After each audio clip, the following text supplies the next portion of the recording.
Eric Averill, and I'm joined by my partner, Brandon Averill. Today,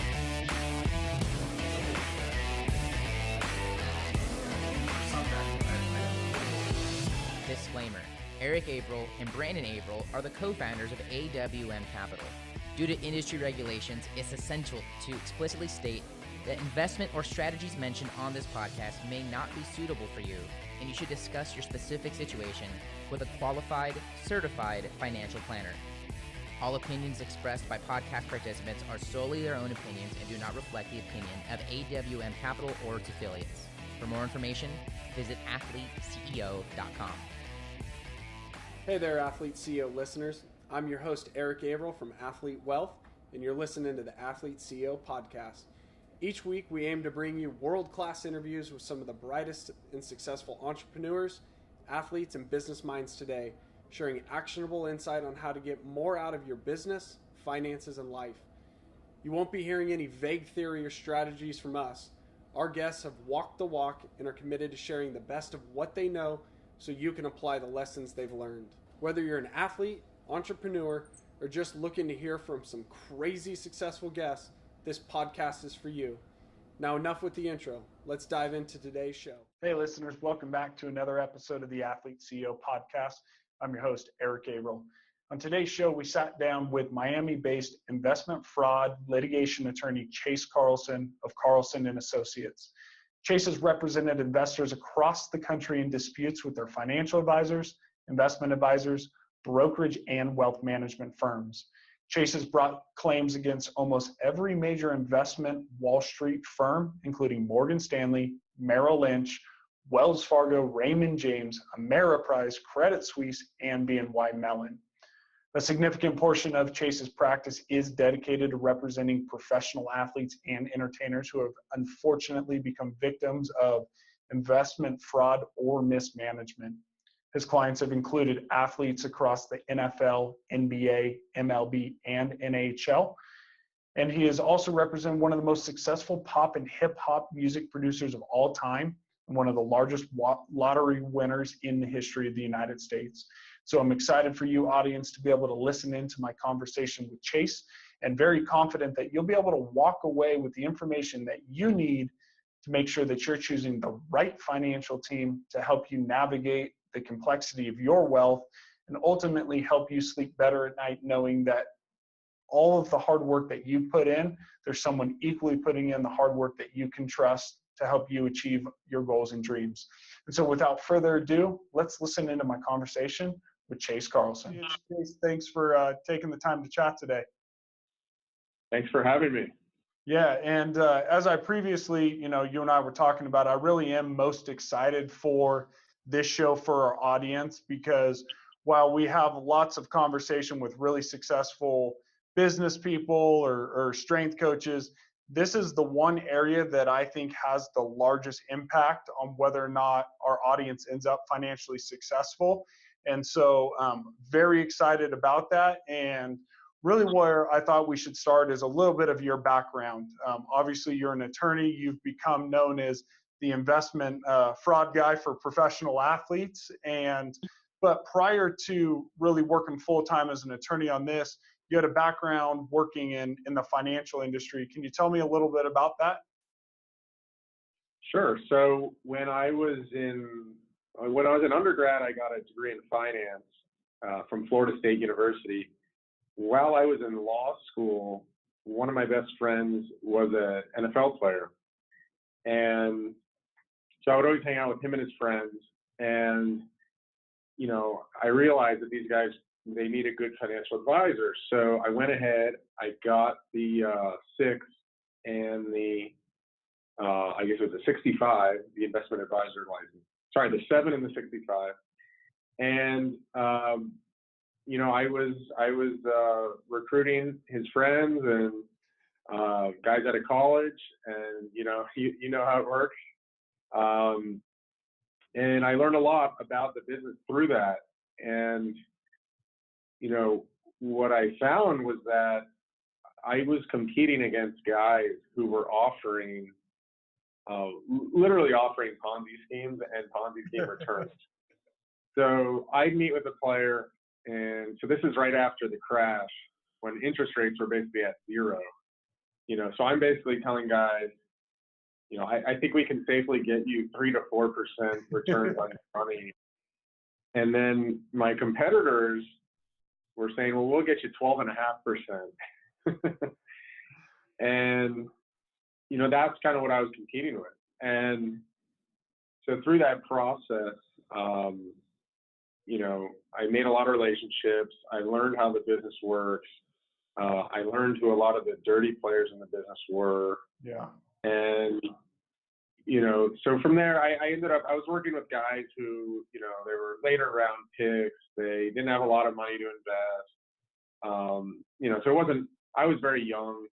So it wasn't really a viable long-term business plan. Plus, I was planning on graduating law school anyway.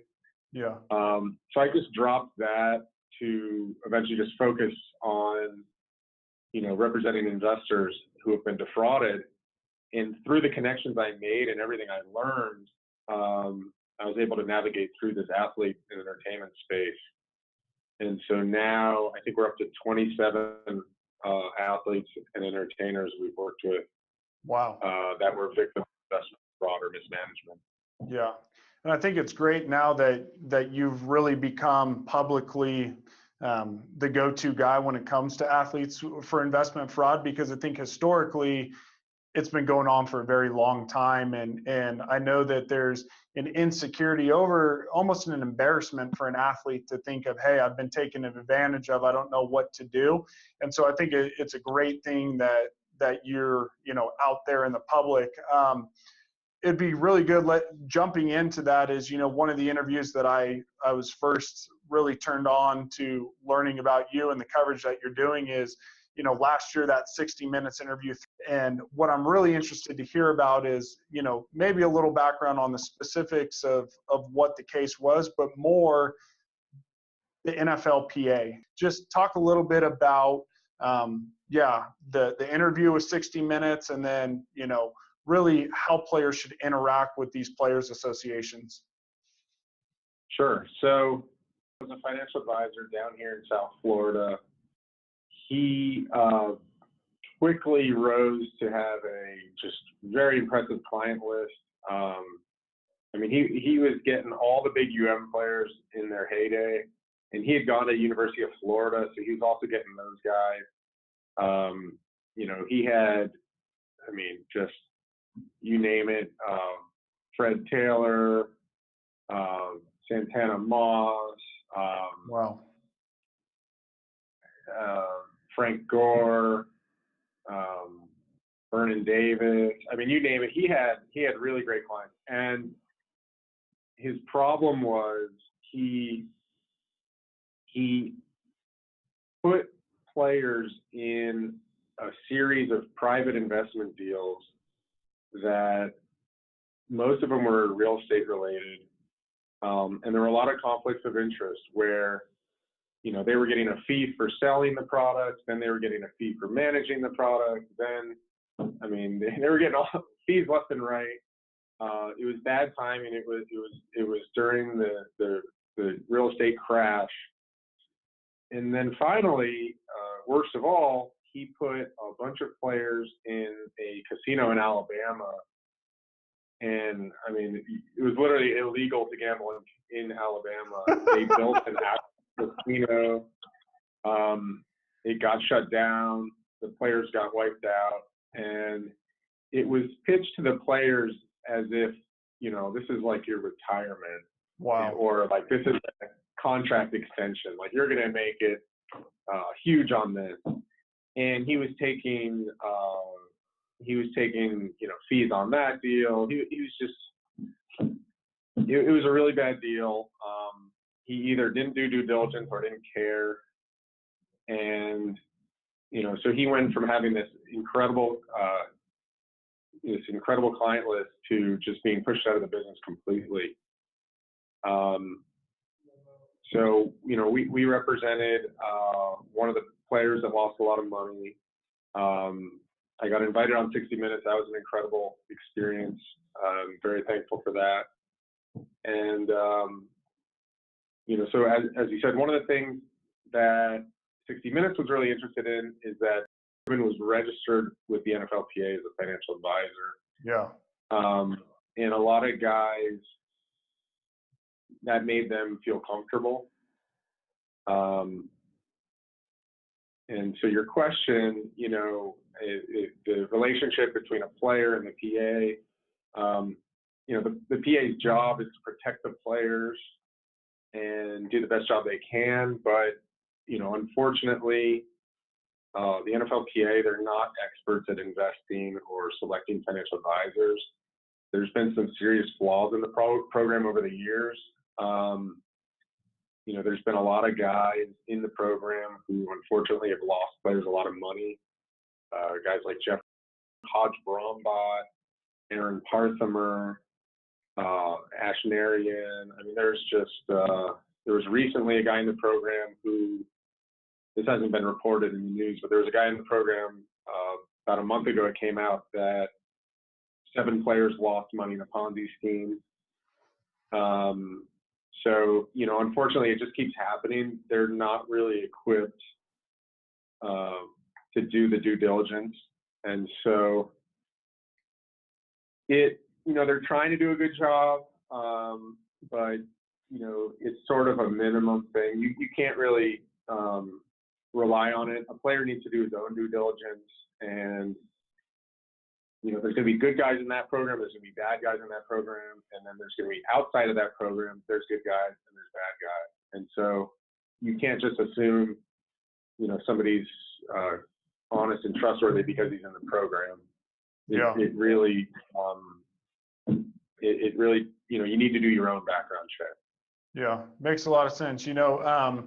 It's been estimated, I think the last number I saw that there's something like 308,000 financial advisors in the United States. So it really is for the athlete or entrepreneur or just regular investors trying to navigate this world to figure out who should I trust. The NFLPA this year made a decision to now require the certified financial planning designation or the chartered financial analyst designation, which as I know you're familiar, the CFA, that's a gauntlet of 3 years to get over. And I think the reality is there's not going to be a lot of those that meet that requirement. What would you say to designations? Do you think they're important? If you're advising an athlete on their walking down this to do their own due diligence, is designations one of them? And maybe what are some of the other things that you would say, these are the 3 or 5 things that you need to think through when you're doing your due diligence? I think designations are, obviously a plus. It means that the person has furthered their education and passed more exams. So it's definitely a plus. Of course, there are good guys out there that don't have the designation. Yeah. But, I would definitely, as I said, I would look at it as a plus. The CFP, I've taken the exam, I've passed it. It's a really hard exam, and I would respect somebody who's passed it. But again, you can never just assume that because somebody has one certain degree or one certain designation that they're going to do a good job for you. You still have to do a lot of research on that person. I think Ashnarian was an attorney. He claimed to be a CPA apparently, but he wasn't. So, somebody could easily say they have a designation and they don't, or somebody, right. Look at Bernie Madoff was like the head of, I think, NASDAQ right. at one point, So, obviously you'd want people with the more education, the more experience, the more credentials, but also, just make sure that you still research somebody, even if they look impressive on paper. Yeah. It's crazy to me that a lot of the times when we have conversations, whether it's choosing their financial advisor or even their sports agent, when I talk to players, a lot of them don't do the basic, just Google the name, which is fascinating, and spend some time. This is a huge decision in your life. Go to page 3, 4, and 5 and see what you can dig up. And, I think that that's massively undervalued, that players need to do a lot more of. Yeah, absolutely. I would actually say go to page 20. Yeah. That's where the gold is. And nowadays there's actually services. So if somebody has put something bad about you online, you can pay a company to put up a bunch of good articles, and it'll push the bad stuff back. So you really, and it's funny you mention it, but simple Google searches can uncover a lot. And if you look at the current NCAA scandal, I think in their initial filing, they said, had these people just Googled the guy they were dealing with, it was obvious that he had just been busted and he was under investigation or something along those lines. Yeah, crazy. So I know from my experience of being a player and just watching how players are making decisions, part of that due diligence is they're turning to their sports agents. This is probably the first person that they've put a massive amount of trust in to handle their contracts and that side of it. And a lot of times, unfortunately, we've seen that agents are referring to certain financial advisors, not necessarily because of expertise, but really maybe a beneficial relationship. Can you speak a little bit to, for athletes, how you would handle that as far as the relationship between an advisor and their agent, and just speak on that. Sure. You want to make sure that there's some sort of separation and some sort of checks and balances. You don't want your agent and your financial advisor, too close in bed together, or else there's no checks and balances. So if your agent and your financial advisor are, best friends, and the financial advisor goes to sell you a bad investment, the agent might not say anything about it. So, for one, you want to try to have some sort of separation. Now, that doesn't mean if your agent refers you to a financial advisor, you can't trust that recommendation. There are plenty of good agents out there that have relationships with good financial advisors. And so, on the one hand, you may want to rely on your agent's recommendation. But as I've already said several times, and I'll probably say it several more times, always do your homework. Yeah. And just because an agent recommends a financial advisor, don't just blindly trust him. Go through, do a background check. And, a lot of we keep saying do research and background checks. A lot of the players' associations or the leagues themselves will offer free background checks. I know the NFL will do it, and the NFLPA will do it. You can either go to your team or the actual league itself. And I'm sure the other leagues will do similar. They all have, these heads of security, and they have access to this background check software. So, I guess to put a point on that, just make sure that your agent and your financial advisor are not overly close, and that if something bad happens, somebody will actually speak up and warn you about it. Yeah, absolutely. Kind of the other person that we see involved in a lot of times in a player's life is the business manager. This is something that I personally have pretty strong convictions about, that for a lot of the entertainment space, it makes a lot of sense when there's a lot of complexity moving with different royalties and those type of things. But for a lot of professional athletes, this is also an area where I've seen things not really go well because of fees and such. Can you just talk a little bit about maybe the different way that they are or are not regulated compared to investment advisors, and really just kind of your thought process on business managers? Right. You kind of hit it there. I mean, business managers, some of them are good and some of them work for good companies, but there's no regulator when it comes to business managers. There's no test you have to pass. There's no designation. There's no degree you need. So anyone, right out of middle school can call themselves a business manager. There's nothing stopping anybody from acting as one. And so, unfortunately, you have a lot of guys running around calling themselves business managers. Like you said, charging really high fees. Oftentimes, they don't even have any services to provide because the player already has an agent, he already has a CPA, he already has a financial advisor. So oftentimes they're not really doing too much. Some of them, overcharge to pay your bills or provide other services that you really don't need or that one of your other service providers could have provided anyway. So, unless you're a really big player with a lot of endorsements, a lot of appearances, you probably don't need a business manager. I don't want to talk bad because there are a few good ones out there, Yeah. but in general, you probably don't need a business manager if you have a good agent and a good financial advisor. Yeah, totally agree. So let's get in a little bit of uncovering where most of these things go wrong with athletes. As you started to mention real estate previously in the Jeff Rubin deal is, when we see most of the issues, it's private investments, it's alternative investments. And there's some really sexy ones right now, right? In Bitcoin and marijuana and, just even some private real estate.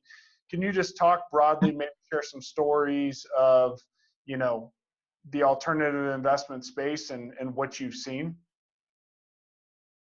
Yeah. So I think I mentioned earlier, we've had, I think we're up to 27 athletes and entertainers, and I think 26 of them is because of private investments. Wow. We've only had one guy come to us because he lost money in publicly traded securities, stocks, bonds, mutual funds, Right. ETFs. Everyone else lost money in private investments. They're extremely risky. They oftentimes are fraudulent, oftentimes a lot of conflicts of interest. Players need to be really careful in these. And, if you look at a real private equity guy, he'll probably tell you, I only, invest in 1 out of 300 companies or 300 deals that cross my desk, Right. There's supposed to be an extremely thorough vetting process before you invest in one of these private deals. And unfortunately with athletes, there's almost no vetting that from what we've seen. Yeah. I can't tell you how many deals I've seen where the players had no paperwork. I mean, not even a contract, private placement memorandum, operating agreement, nothing. Most of them, the players couldn't even tell you what % of the company they own if they invested in a company. Wow. Or what the expected return was, or how they would even get a return. A lot of the players, they just had a really vague understanding that, I'll somehow make money off of this. A lot of them didn't understand how the person that sold it to them was being paid. So it's a really, investing in private deals is really, really hard to hit a home run. The other thing is, if you're an athlete, you've already hit a home run. You've already won the lottery. You have this rare, unique skill that's going to pay you a lot of money. And the odds of sort of hitting a home run twice or winning the lottery twice is so slim and so rare. I think that players are better off, at a minimum, first build up enough safe investments to cover you for the rest of your life. Absolutely. Before you even think about a private investment or an alternative investment. We see a lot of guys who they only have $1 million or $2 million or $5 million net worth, and they're putting a lot of money in these private deals. And then if those deals don't work out, these guys aren't even set for life, and they might have to go back to work. And so, from a financial planning standpoint, they're usually a bad idea. And then if you actually do the right due diligence, they're often a bad deal. Yeah. And then, so talking about Bitcoin and marijuana and these things, we have one guy now who got, we talked to one guy who lost money in a Bitcoin deal and couldn't help him because the money is so far gone to another country that there's just no way to get it back. We have another guy who put money into a crypto deal, never even got any paperwork, and now he wants to get his money back. Actually, I just heard about another crypto deal where, I saw the paperwork and it's just a total joke. The paperwork makes no sense at all. So, they're really, really risky. The marijuana, I've seen a couple of those deals come across from athletes. A couple points on those. Typically the players are not even allowed to go near that because of the league rules. Okay. You're typically not even allowed to touch that.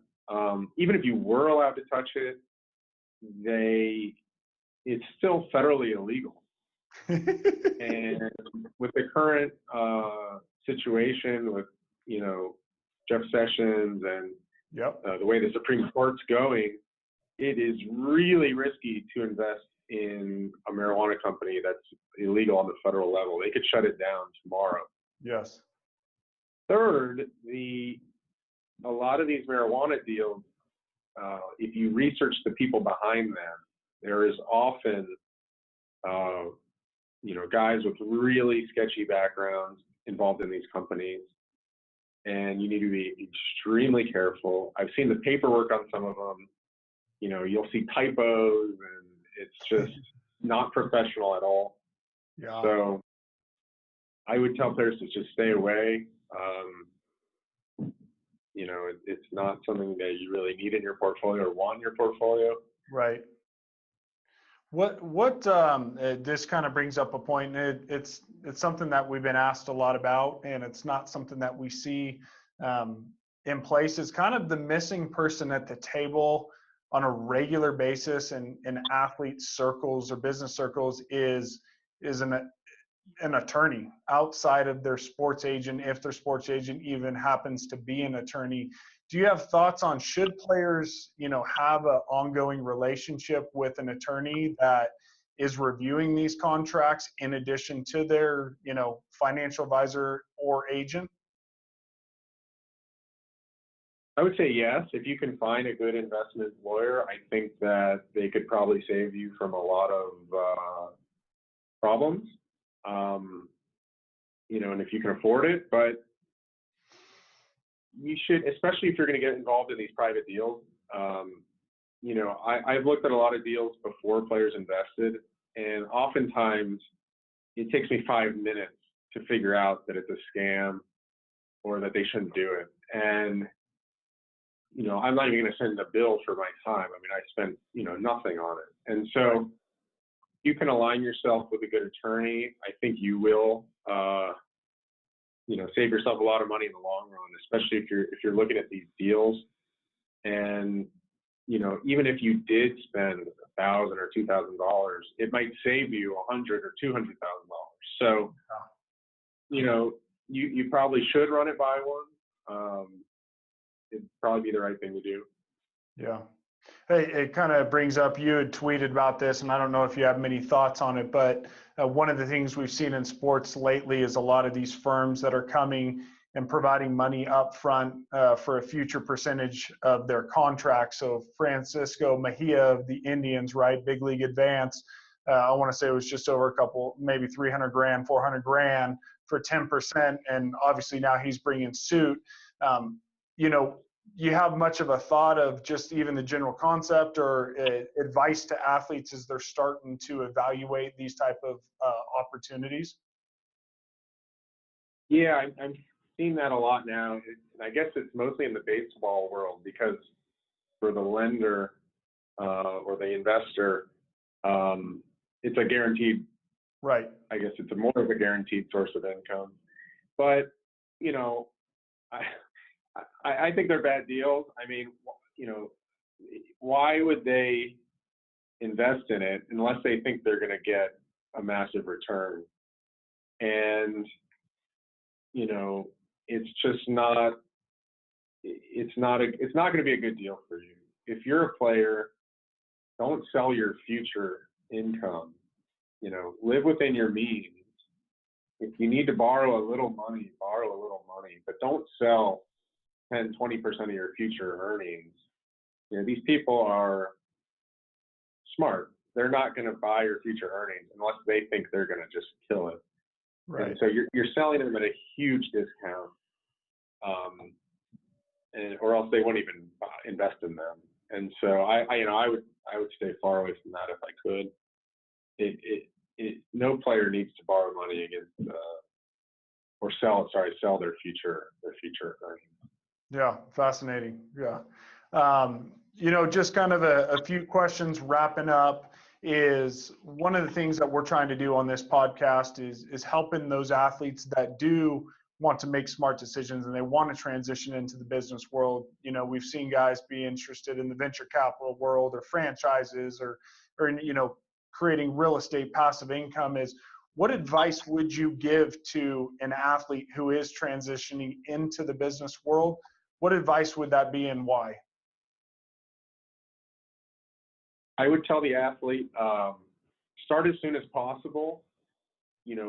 While you're still in the league, anybody will take a meeting with you. Anyone will sit down with you.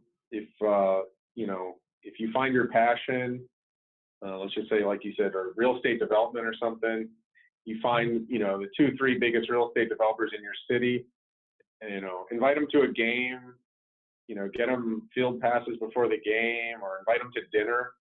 I mean, they're not going to believe that some guy on, their team just invited them to dinner, and you're going to get to sit down and start building your network,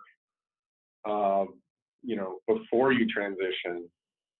And then when it comes time to transition, it's going to be so easy for you because, you've already built that network.